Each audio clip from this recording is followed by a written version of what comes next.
Hello students, so I'll be this is a presentation on hematological system, and this will is actually kind of little parallel to the types of WBC presentation, because in the beginning also in that presentation I will be talking about the uh, the purpose of hematology in our body. So let's go to the next slide. um, so if you have to do assessment of hematological system, uh, what needs to be done first? So first, as usual, we'll gather the subjective data and a health history for the hematopoietic system consists of demographic data, current health, past health history, past and current use of any medications, surgical history, any herbal preparations, any nutritional supplements if the patient has been taking any uh, family health history, any review of systems using the functional health patterns. Next slide. Past health history should reflect on any diseases, mm, such as anemia, bleeding disorders, or blood diseases, and also disorders, injury, or transplants involving the liver, kidney, or spleen, as well as any alcohol or IV drug use. Because recent or recurrent infections or problems with blood clotting also need to be documented when you're doing this kind of assessment. If patient has any cirrhosis, hepatitis, or leukemia, that is also important to note. In subjective data, we would like to know the information about the medication.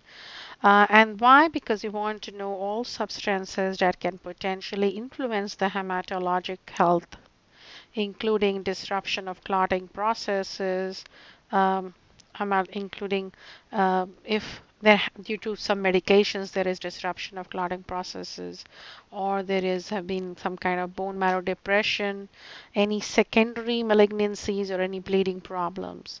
A complete medication history should include any doctors prescribed medications, any over-the-counter drugs they have been taking, any over-the-counter herbal products they have been taking, or any dietary supplements they have been taking which might interfere with normal hematological function.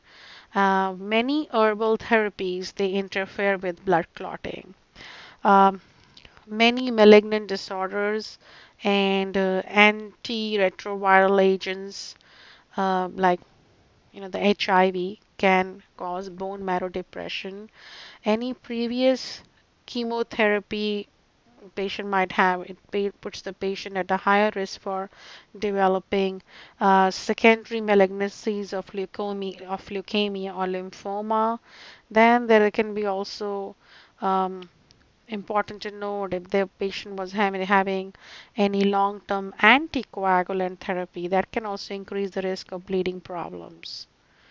Let's go to the next slide. Subjective data, surgeries, like always, we want to know if the patient has any splenectomy, tumor removal, any prosthetic heart valve replacements, any gastrectomy, any bypass, and anything to do with ileum too. And ask the patient about specific past surgical procedures because of their possible significance. Why we want to know about the duodenum? We want to know about the duodenum because this is the place where iron absorption happens. Um, why we want to know about the gastrectomy? Because partial or total gastrectomy will remove those parietal cells which are important for absorption of cobalamin or B12, vitamin B12. And gastric bypass means that the duodenum may be bypassed and parietal cell surface area will be decreased. Why we want to know about ileal resection? Because that is where cobalamin or B12 absorption takes place. Any history of bleeding and wound healing. So we have to assess how wound healing progressed after any surgery, if there was in the history, and if any bleeding problems happened. We want to know if there was any dental extraction done. And we also determine the number of previous blood transfusion this patient had any, and if there was any possible complications due to those blood uh, transfusion. Now we'll study this woman. She is BC. She's 76-year-old female who comes to the hematology clinic where you are working as a nurse. And she's complaining of an increase in fatigue over the past 3 months that is not any better after a decent night's rest. So her daughter adds that her mother has nearly fallen twice in the past week while just walking around in her house, and her primary doctor referred her for further evaluation of her complaints. So, as a nurse, what you would do first? Yes, as a nurse, I would like to ask this patient some questions. So, a complete health history for the hematopoietic system consists of demographic data, current health, past health history, past and current use of medications, surgical history, herbal preparations, any family health history. So again, the same kind of questions, we discussed in those earlier slides. So complete health history is important. Assessment of hematological system. The subjective data still continues on this slide, and we want to know the patient's functional health pattern. So we want to know the the health management pattern. So what is the patient present state of health? We want to know the demographic data like his age, gender, race, any ethnic background. We want to know any family history or any genetic linked disorders which can be helpful in uh, the evaluation of any problem having with the hematological system. And some of the genetically linked disorders can be anemia, sickle cell disease, hemophilia, or any other clotting disorders. Also, tactfully, with much diplomacy, we also want to assess any high risk behaviors this patient might be having, and that can be alcohol, substance abuse, cigarette. And alcohol is very toxic to the GI mucosa, and it decreases the absorption of vitamin B12 and other nutrients, and so that's why vitamin deficiency happens. And chronic alcoholism can damage even platelet functions in the liver, affecting the production of clotting factors and leading to bleeding problems. Many illicit drugs affect hematopoiesis. Cigarette smoking increases LDL. We learned that in the other topic. And also it increases LDL and also carbon dioxide, leading to hypoxia, and it changes the anticoagulant properties of the endothelium. So smoking, alcohol, substance abuse, they all will affect the hematological system. We want to assess the patient's nutritional metabolic patterns. So we have to obtain the patient's weight and determine if the patient has experienced any anorexia, nausea, vomiting, or oral discomfort. Dietary history may provide some clues about the cause of anemia and because we want to know if the patient is having enough iron or folic acid in their diet, which is necessary for the development of RBCs. And iron and folic acid deficiencies are associated with inadequate intake of foods such as liver, meat, eggs, whole grain, breads and cereals, potatoes, leafy green vegetables, dried fruits, and citrus fruits. So we for iron folic acid it's very important to have these food products. um, if there is hematemesis, which is bright red, brown, or black vomitus, uh, like a throw up, it's a symptom of an underlying problem and it should be thoroughly investigated. Explore any changes in the patient's skin texture or color, and see if you have seen any petechiae, petechiae or ecchymosis. Ask about any bleeding of gum tissues. Ask about any lumps or swellings in the neck, armpits, or groin, and what they feel like, whether they are mobile, they are fixed, or they are tender. They should not, most the lymph nodes that are fixed are problem. They should be usually mobile. Determine if the patient currently has a fever, recurring fever, chills, or night sweats, and also cardiovascular disorders. Usually, hypertension can also predispose patients to some hematological problems. Um, so let's go to the next slide. Elimination pattern is very important because that will include the urinary output, diarrhea, any blood in the urine, or any history of black tarry stools or recent, colonoscopy or something. Active exercise pattern is important that while walking or doing some exercise or just doing the daily routine, was patient experiencing any weakness, shortness of breath to perform the ideal. So that's also important. Sleep rest pattern. Determine the patient's feelings of being rested after a night's sleep, as fatigue, secondary to a hematological problem often will not be resolved following sleep. So sometimes in some of the hematological disorders, such as anemia, fatigue is still there even if the patient has slept and taken rest for a while. Um, Assessment of hematological system and subjective data continues, and we are still assessing, we're still learning about the functional health pattern, and this is cognitive perceptual pattern. So there is something called arthralgia or aching bones and or joint pain. It may indicate an autoimmune disorder such as rheumatoid arthritis, or may be caused by gout secondary to increased uric acid production as a result of hematological malignancy or hemolytic anemia. Aching bones may result from pressure of expanding bone marrow with diseases such as leukemia.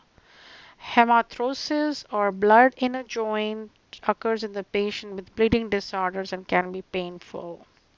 Patient can also have changes in vision, hearing, taste, or mental status. Uh, Self-perception, self-concept pattern, impact on function and appearance, um, uh, assess their exposure to any radiation or chemicals, any uh, military history, because many Vietnam War veterans, they were exposed to some kind of a chemical which has been linked with cancer and lymphoma. Menstrual history, are they bleeding too much, their impotence or high risk sexual behaviors, um, because impotence is very common in men who have some hematological problems. HIV infection is potentially a concern, particularly among high risk groups, who have patients who have high risk sexual behavior. So HIV infection is concern in them. And ask the patient if they have adequate support to meet their daily needs and how they handle their stress, or did they have any blood transfusion or bone marrow transplants. All these can give you a good assessment. Um, so just a repeat of what I said earlier. Now, BC tells you, the patient we were following earlier, she tells she has to ask her daughter for help with grocery shopping, laundry, and cleaning. She said she stopped taking baths as she was afraid of not being able to get out of the bathtub. And she explains that there is a family reunion planned in nearby state next month, and it's important for her to go there, and she's concerned that she won't be able to make it there. What are some questions which you can ask both the mother and daughter in this case? So first of all, I want to again ask the family health history. So if there is any, you want to know if there is genetically linked disorder, especially jaundice, anemia, sickle cell, etc. So we will ask some questions to find out if there is any genetic link. Um, A complete physical examination is necessary to accurately examine all body systems. So here also complete physical examination, and depending on the nature of the patient's problem is important, including assessment of patient's lymph nodes, liver, spleen, and skin. Um, and the disease of the hematological system can present itself in various ways. So of um, while examining skin, lymph nodes, spleen, and liver, some of the symptoms can be seen by the nurse. Lymph nodes are distributed throughout the body, and this is also mentioned in another presentation. Superficial lymph nodes can be evaluated by light palpation. Deep lymph nodes cannot be palpated and are best evaluated by radiologic examination. Lymph nodes should be assessed symmetrically with regard to location, size, degree of fixation, example, whether they are movable or fixed, their tenderness, and how is the texture. To assess superficial lymph nodes, lightly palpate the nodes using the pads of the fingers and then gently roll the skin over the area and concentrate on feeling for possible lymph node enlargement. So if you see any kind of enlargement, tenderness, or more fixed, that's abnormal. Ordinarily, lymph nodes are not palpable in adults. If a node is palpable, it should be small, like maybe around zero point 0.5 to 1 centimeter, mobile, firm, and it should be also non-tender to be considered a normal finding. A node that is tender, hard, fixed, or large is an abnormal finding, and we need to investigate more. Tender nodes are usually a result of inflammation, whereas hard or fixed nodes suggest any kind of malignancy. It is important to develop a sequence when you are doing a lymph node assessment, as if like head to toe direction.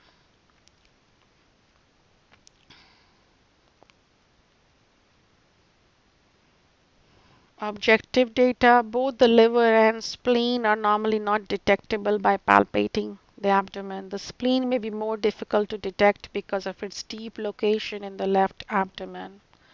So let's go to the next slide. Skin, you have to do systematic head to toe order, and you'll be looking at some petechiae, ecchymosis, or spider nevus. Look carefully if petechiae, which is like small purplish pinpoint lesions, ecchymosis, any bruising, and spider nevus, it's a, a form of skin presentation which can indicate some bleeding disorder. So all petechiae, ecchymosis, and spider nevus can indicate some bleeding disorders.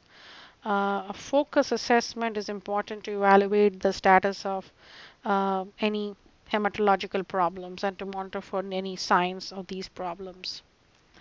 BC answers all your questions about her health and history. Later in the interview, her daughter interjects, my mom has always gone to quack. She has a whole bunch of pills I found in the kitchen drawer. Why should you specifically ask BC to get a complete list of her medications? Now, it's always not only to this patient, it's always important that we ask patient about all the medications she's taking, any vitamins, herbal, homeopathy, or anything she's taking at her home. And you can see here uh, there is some kind of tension between the daughter and the mom here, as the daughter is framing some kind of how the she's presenting the information about her mom. So you have to be tactful, and still get all your information about the patient's, the mom's medication. Lab studies, CBC, peripheral smear. Peripheral smear will give you the morphology of which is morphology means like shape and appearance of the blood cells. Although the status of each cell type is important, the entire system may be disrupted by diseases as well by treatment of diseases. When the entire CBC is suppressed, a condition is called as pancytopenia.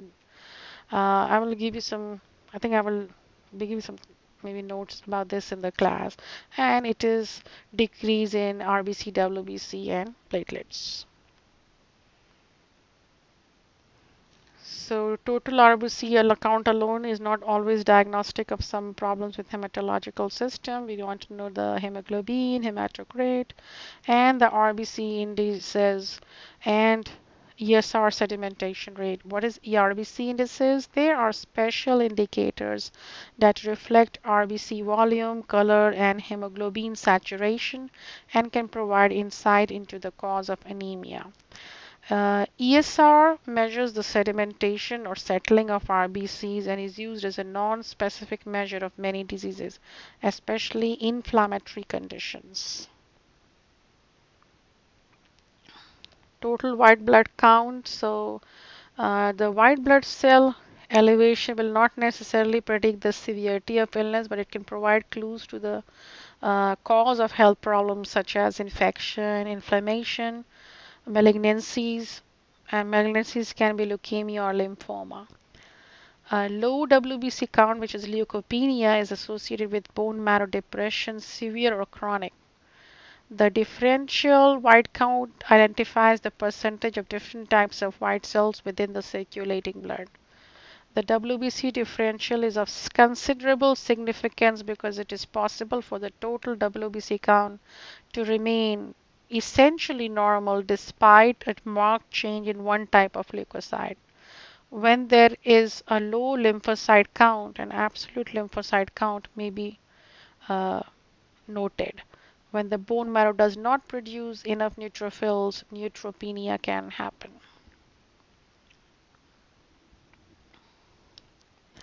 Platelet counts also need to have some considerations because normal platelet counts are between 150,000 to 400,000 microliters, and counts below 100,000 will uh, tell you thrombocytopenia, a condition which bleeding may occur.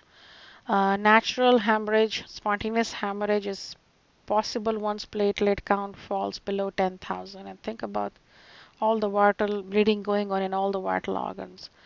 Thrombocytosis is as a lot of platelets, excessive platelets, a danger of excessive clottings, a lot of platelets, a lot of clotting happening, and this is not good for the body.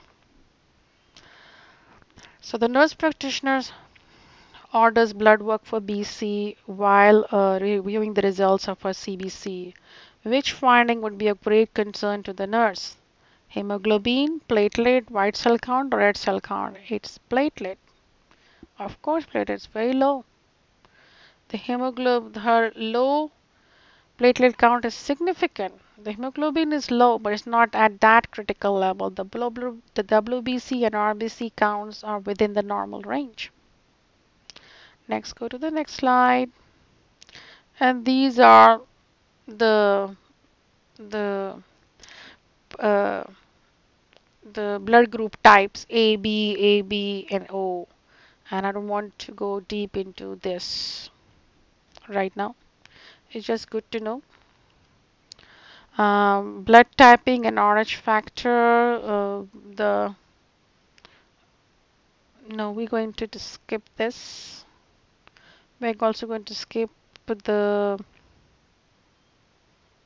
no, we skipped the slide 29, but we are coming back to the slide 30, which is on diagnostic studies of hematological system, lab studies, and we're talking about iron metabolism. The lab test used in evaluating our iron metabolism and differentiating anemias include serum levels of iron or total iron binding capacity, serum ferritin, and transferrin saturation. So all these are important in assessing about iron metabolism. TIBC or total iron binding capacity is a measurement of all proteins that act to bind or transport iron between the tissues and bone marrow. Serum iron is a measurement of the amount of protein bound iron which is circulating in the serum. Transferrin saturation is a better indicator of the availability of iron for erythropoiesis than serum iron because unlike serum iron, the iron bound to transferrin is readily available for the body to use. Under normal conditions, the serum ferritin concentration, it correlates closely with body iron stores. So in normal patients, 1 ng per ml of ferritin will correspond to 8 to 10. 1 milligram per ml of ferritin will correspond to 8 to 10 milligram of stored iron. Let's go to the, so how we'll know about these, um, the how to assess, how to do the diagnostic studies of the hematological system. We'll do the CT, MRI, biopsies, even bone marrow examination, lymph node biopsy, and the biopsy will give some additional information about the hematological problem. Bone marrow examination will tell you if there is something happening with bone marrow. So this is a picture of bone marrow examination, and this is important in the evaluation of many hematological disorders. And the examination of the marrow may involve aspiration only or aspiration with biopsy. So the benefits gained from bone marrow examination are that the doctor is able to do a full evaluation of hematopoiesis, and he's able to know the ability to obtain specimen for any chromosomal abnormalities. The preferred site for both aspiration and the biopsy of bone marrow is the posterior iliac crest. After a bone marrow aspiration and biopsy, the site must be assessed frequently on the day of the procedure and for several days thereafter, because patients can experience some discomfort or pain and might need a mild analgesic. Lymph node biopsy can also be done, and where the lymph node tissue is obtained, and then uh, it's tested, if there is any malignancies and why any abnormality is happening. Testing for specific genetic or chromosomal variations in hematological condition is often helpful in assisting in diagnosis and staging. And testing um, and molecular cytogenetics and gene analysis is done from bone marrow and lymph node biopsy samples, and which are known as FISH, that's all, and SCI. And I'm not going to test you deep on FISH and SCI. The medical students can get tested on these, not nursing students. BC is diagnosed with thrombocytopenia, and to evaluate the effectiveness of a treatment, the nurse plans to monitor what? So out of these, the answer is A, the platelet count, because thrombocytopenia is about less platelets. So this brings us to the end of this presentation.